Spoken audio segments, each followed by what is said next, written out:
Do you know what the second Friday of the new year represents?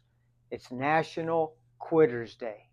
Unfortunately, that's the day when the majority of people have already given up their New Year's resolution. Well, let me tell you, go beyond a New Year's resolution and make a commitment to being well in 2025. And I'm going to give you 3 steps to help you, 3 things to evaluate, 3 things to work on this year in order to be healthier. Number 1 is your brain and nervous system.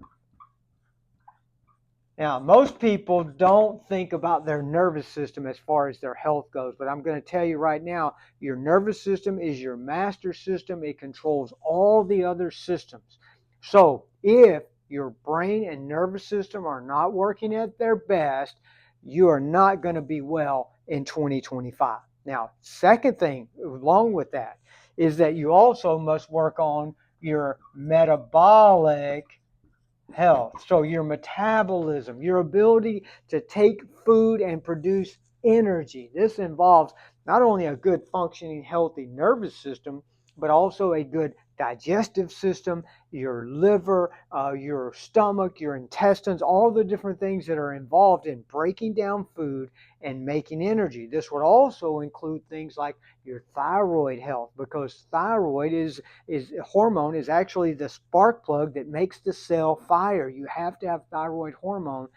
Every cell in your body has a thyroid receptor so they can take in the thyroid hormone and produce energy, ATP. So that's the first 2. And the third one, most people never think about the connection between your structure and your health. But let me tell you this, posture is an indicator of health.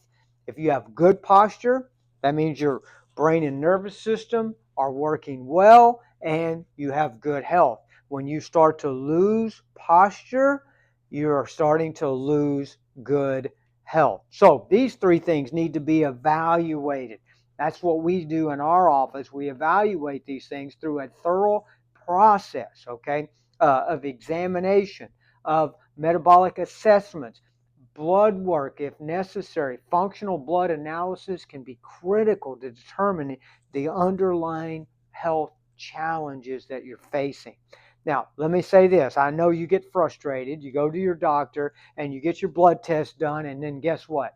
Everything's normal, but you don't feel normal. Well, that may be because they're not looking at the right test, or not doing enough tests, or probably they're not looking at the right numbers. There's a difference between disease and poor function.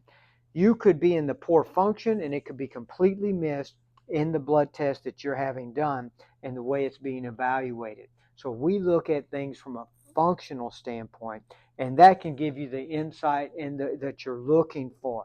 There are functional numbers versus just lab values, which are based on unhealthy people.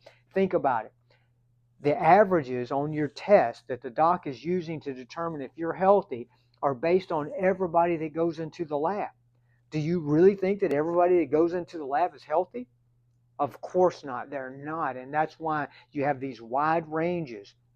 And it doesn't tell them if you're actually functioning normally or not. So that's why we look at these things differently. So if you want to be well in 2025, you're going to have to evaluate each one of these 3 things.